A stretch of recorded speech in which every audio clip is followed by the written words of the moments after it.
Niining panahon nga ang putling ebanghelyo gihagis sa mga hiwi nga pagtulunan.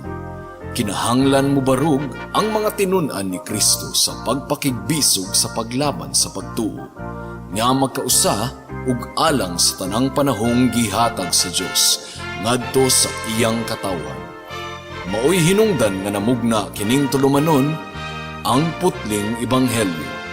30 minutos nga pagsabwag sa tinuod nga ebanghelyo. Kauban ni Pastor Jeremias Hangad, ang putling ebanghelyo. Tulumanon nga gihatod kaninyo sa Herald of Grace Radio Ministries Philippines. Ang putling ebanghelyo. Ang putling ebanghelyo. Ang putling ebanghelyo.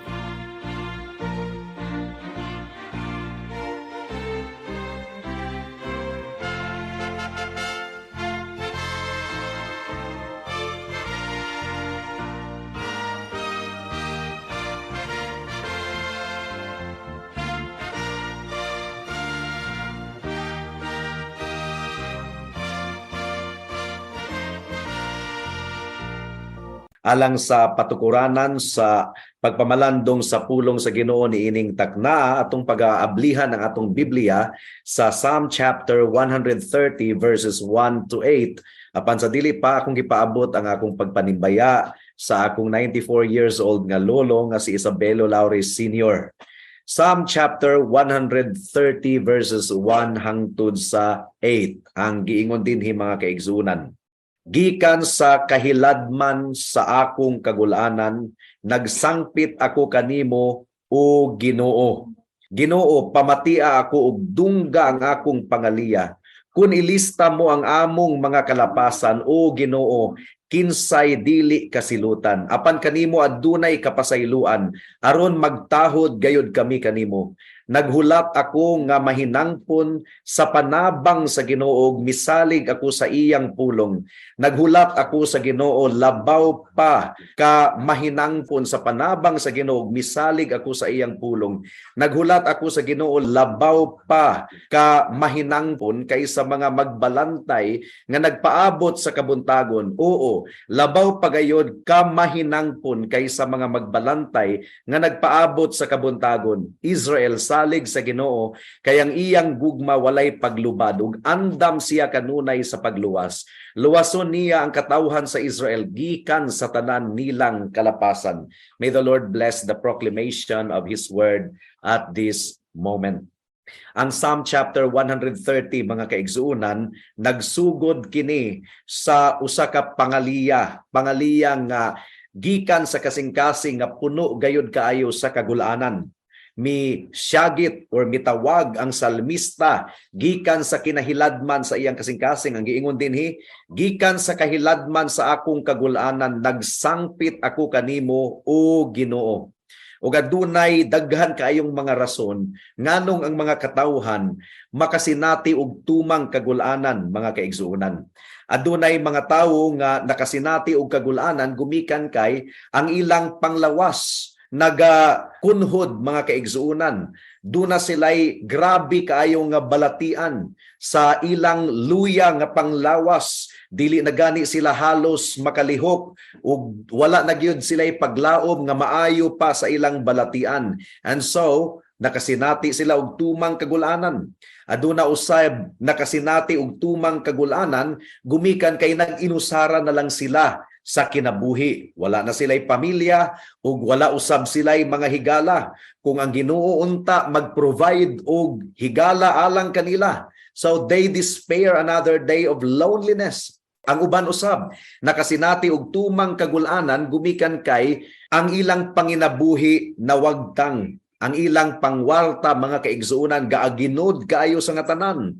Adunay istorya mahitungod sa tawo nga ginganlan og Jesse Livermore. Naka-income kini siya og 100 million plus niadtong Depression 1929. Pero nawagtang kaniya ang tanan niyang mga tinigom niadtong 1940 mga kaigsuunan.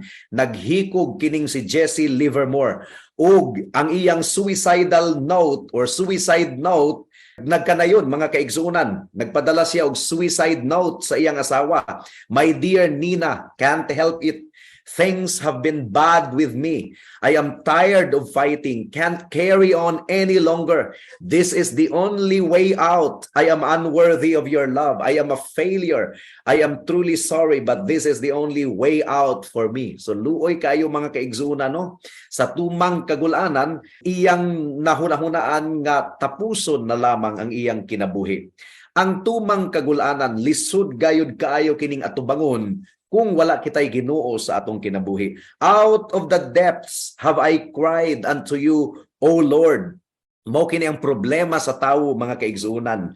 During times of great despair, kasagara sa mga tawo, mutan-aw sila sa ilang kinasuluran. They look to their own resources, their own reason. Kining gitawag og self-help mga kaigsuunan, ilang gitabangan ang ilang kaugalingon or sa ilang kaugalingon lamang sila nagsalig.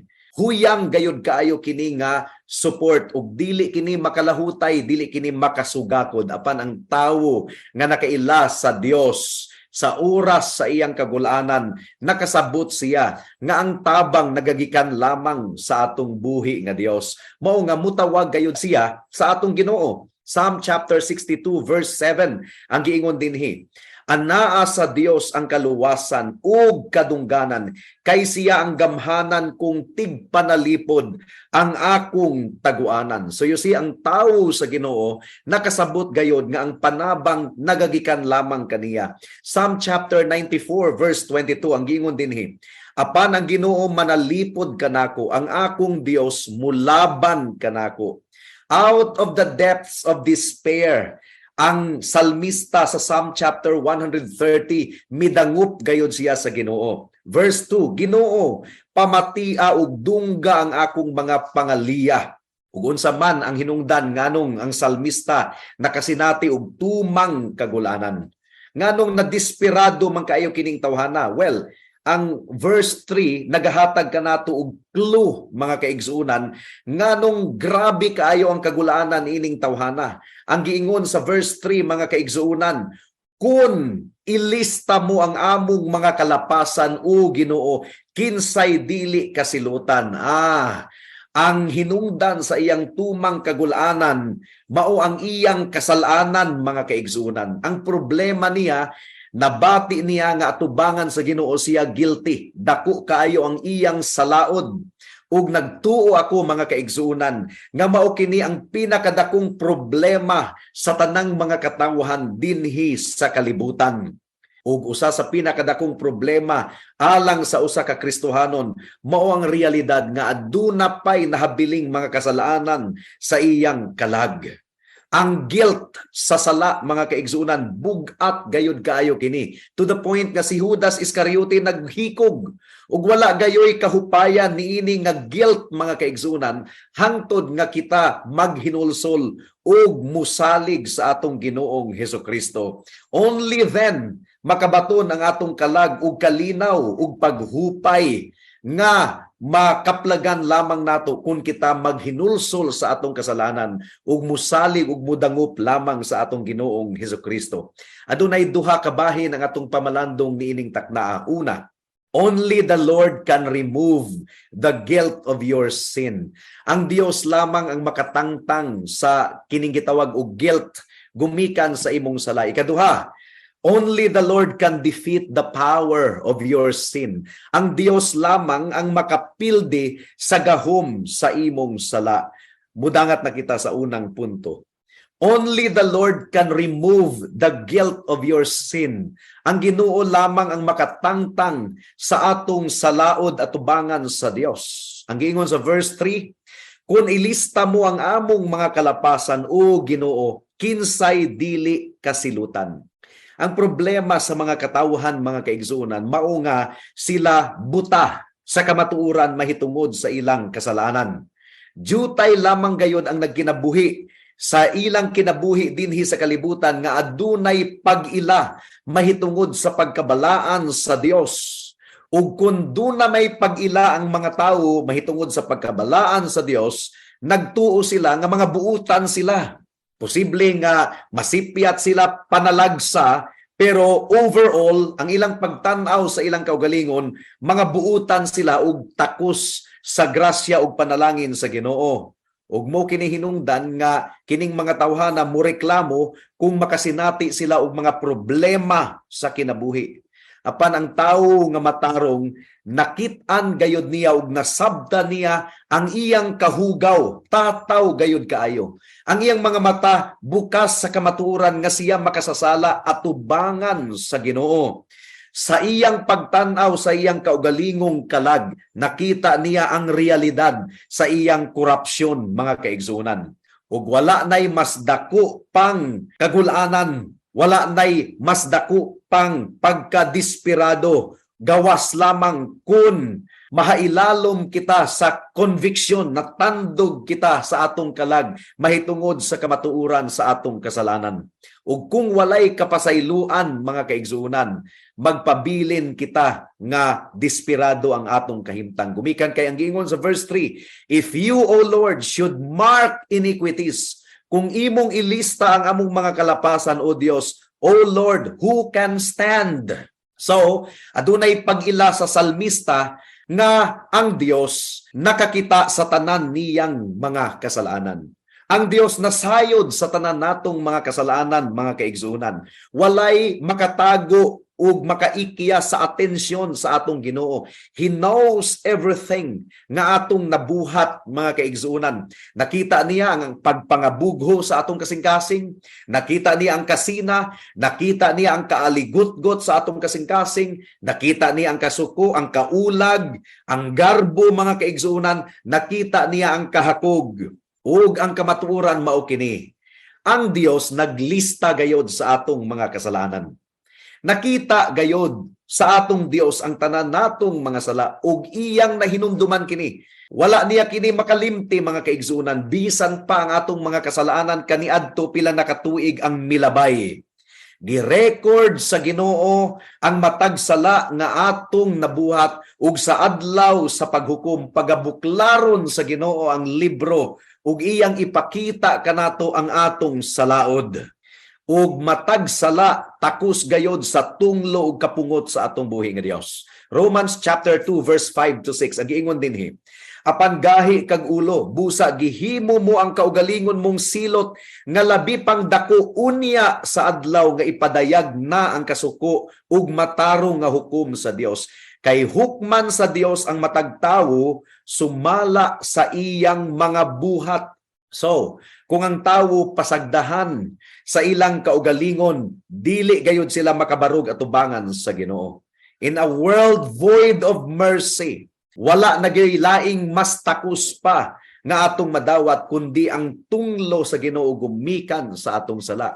Kung ilista mo ang among mga kalapasan o Ginoo, kinsay dili kasilutan. Verse 3, sa tinuod lang kitang tanan takus nga silutan sa Dios. Kung mubarog ikaw sa Dios, mubarog ikaw isip guilty nga makasasala, and you will experience His infinite wrath. Pero ang good news, mga kaigsunan, anaa sa verse 4. Adunay realization nga sa Dios anaay kapasayloan diha sa atong Ginoo. Ug ang verse 4, this is one of the verses sa pulong sa Ginoo nga sidlak gayud kaayo ang kahayag, mga kaigsunan. Ang giingon sa verse 4, but there is forgiveness with you.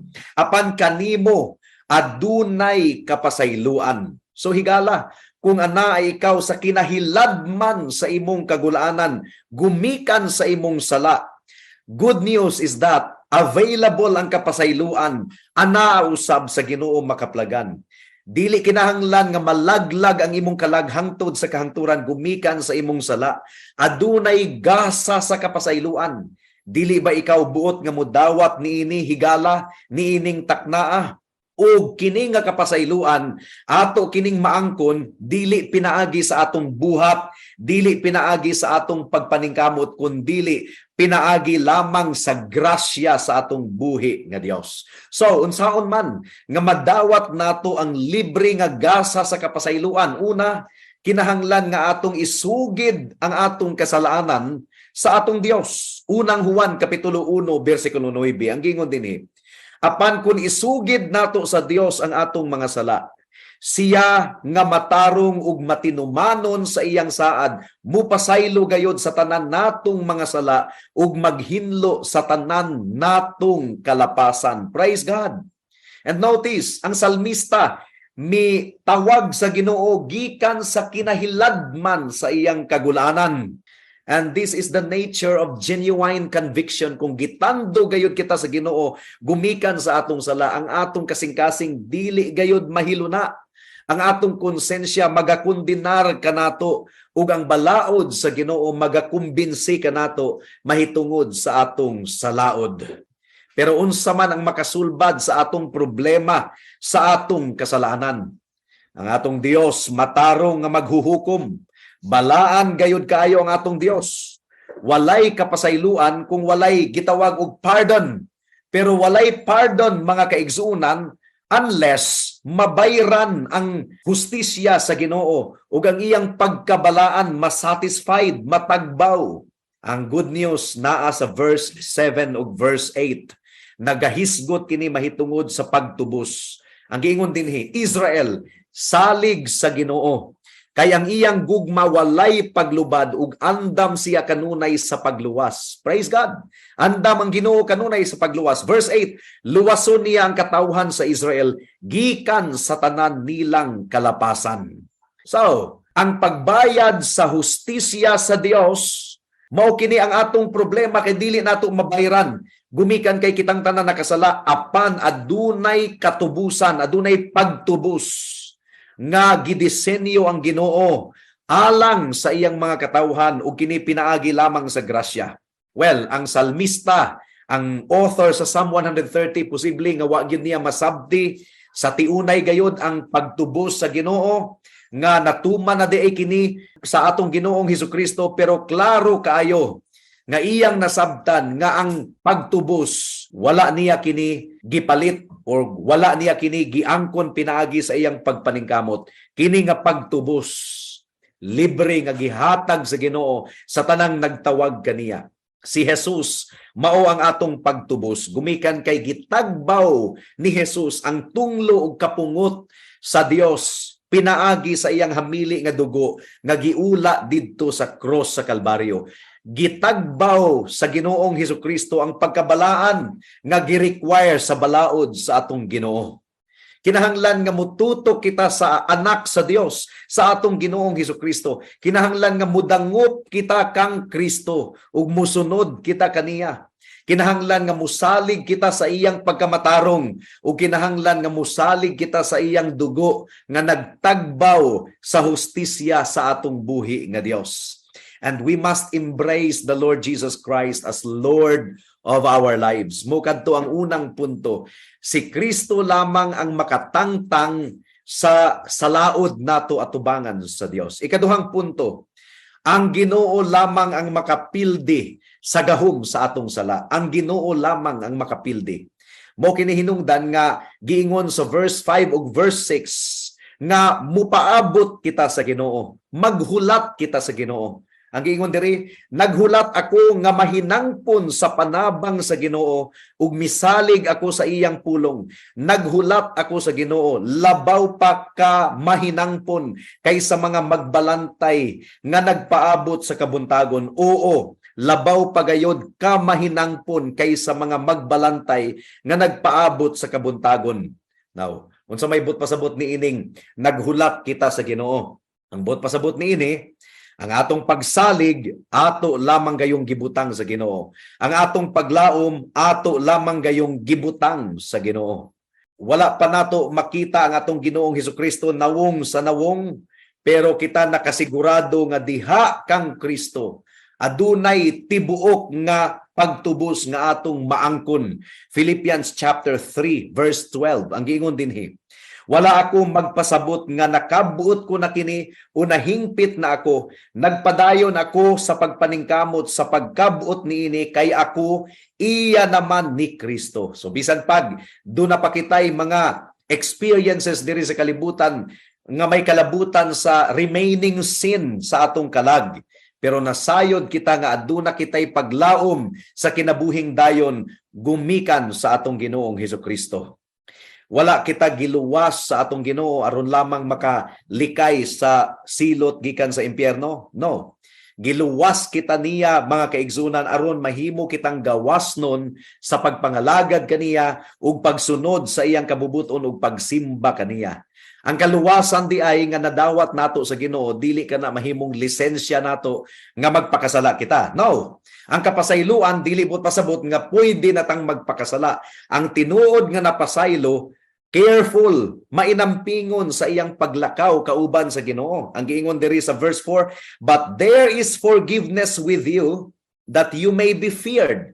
Adunay kapasayloan diha kanimo aron kami maglakaw nga adunay kahadlok kanimo. So ang libre nga grasya sa Ginoo, wala ka na nagdangat ka nato nga magpadayon kita sa sala. Ang libre nga grasya sa Ginoo nagahatag ka nato bag-o nga kasing-kasing nga dili na kita magkinabuhi diha sa kasalanan. Mao kini ang bunga sa tinuod nga paghinulsol. Nagkinabuhi kita sa atong kinabuhi nga nagsalig kaniya, nahigugma kaniya ug mapailubon gayod nga naghulat kaniya aron mahimong tiunay gayod sa pagbalik sa Ginoo ang atong pagtubos. Mao nga ang verse 6 nagahisgot kini sa kahayag sa sayong kabuntagon. Ang kangit-ngit na wagtang na. Verse 6, naghulat ako sa Ginoo, labaw pa kamahinangpon kaysa magbalantay nga nagpaabot sa kabuntagon. Oo, labaw pa gayod kamahinangpon kaysa mga magbalantay nga nagpaabot sa kabuntagon. So aduna gayoy kasiguruhan sa pulong sa Ginoo. Ang giingon sa verse 5, in His word I do hope. Nagsalig kita sa saad sa Ginoo. Adunay paghupay nga atong nabatunan gumikan sa saad sa Ginoo. And once again, we find the place of the word of God in the life of the believer. Nagsalig lamang sa saad sa Ginoo. Verse 5, naghulat ako nga mahinangpon sa panabang sa Ginoo ug misalig ako sa iyang pulong. Waiting, we study the word, believe the word, hope in the word, and live on the word, and all because it is His word. Pulong kini kaniya nga dili gayod mamakak. Ang pulong sa atong buhi nga Dios mao ang patukuranan sa atong paglaom nga atong gibarugan. The word of God is also wonderful means of protecting us from future sins. Aduna gayoy nagadagayday nga pagtubos ug pag-restore diha sa atong Ginoo.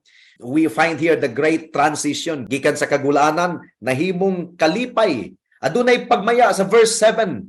Gumikan kay naangkon ni ang kapasayloan gikan sa Ginoo. Verse 7, Israel salig sa Ginoo kay ang iyang gugma walay paglubad ug andam siya kanunay sa pagluwas. Bugat kaayo ang atong sala, hugaw kaayo ang atong sala. Mao kini naga-defile ka nato ug nagahatag ka nato tumang kagulanan.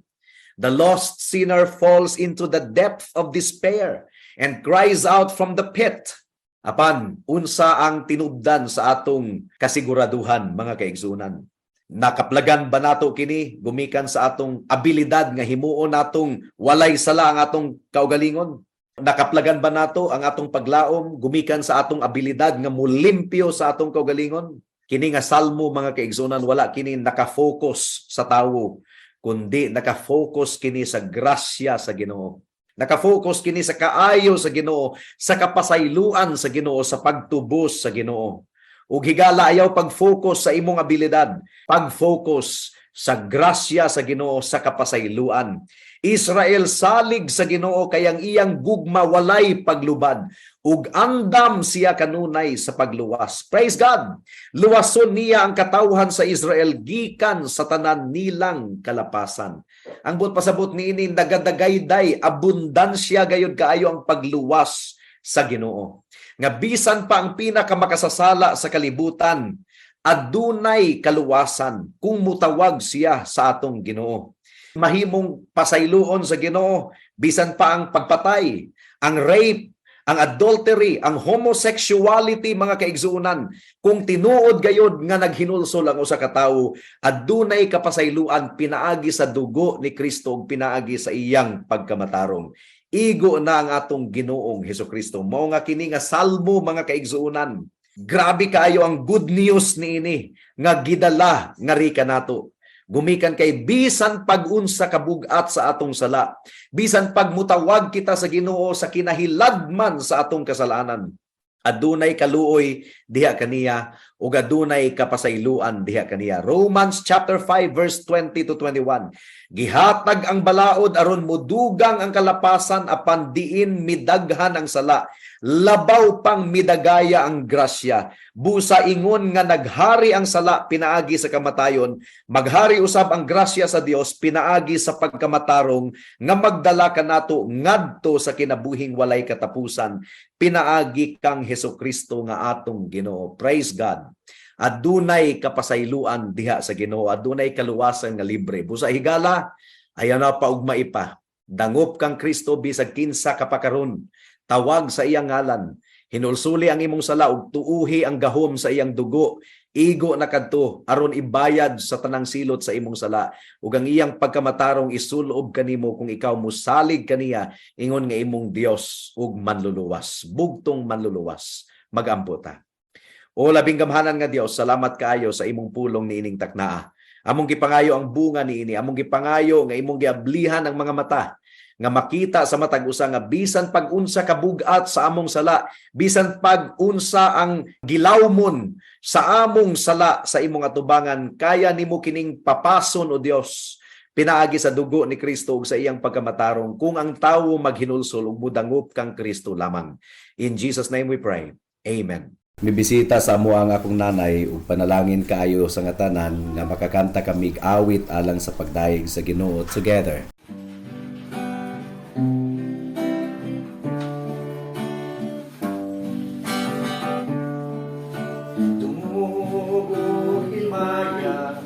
Sa langit o sa'yo, ang tanan o Diyos, kanimo lamang.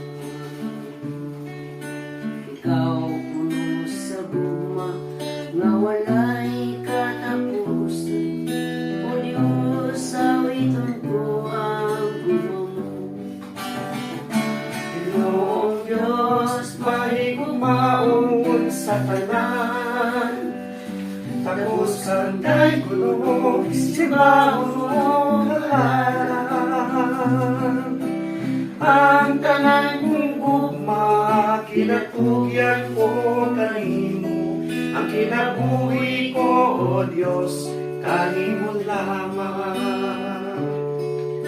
Dugo mong balaan, sa krus imong giula, nagahilo sa akong kasalanan. Ipahalong mo ang tulong nga ngayon tatanabo, pagkadako kayo sa grasya mo. Ginoong Diyos, mahigugmaon sa tanan. Tapos hanggang kulong simbahon halang. Ang tanan kong gugma, kinatugyan ko kanimo. Ang kinabuhi ko, O Diyos, kanimo lamang. Duhan mong kaniato, nagahigyod kaayo sa imong gahong imong gipago, imong gipulihan o bunod ng kasing-kasing, karon nagatahos sa pulong mo. Ginoong Diyos, mahigugmaon sa tanan. Tapos kanday kulong simbahon o halang. Ang tanan kong gugma, kinatugyan ko kanimo. Ang kinabuhi ko, O Diyos, kanimo lamang. Ginoong Diyos, mahigugmaon sa tanan. Tapos kanday kulong simbahon o halang. Ang tanan kong gugma, kinatugyan ko kanimo. kinabuhi ko, O Diyos, kanimo lamang. Ang kinabuhi ko, O Diyos, kanimo lamang. Ang kinabuhi ko, O Diyos, kanimo lamang.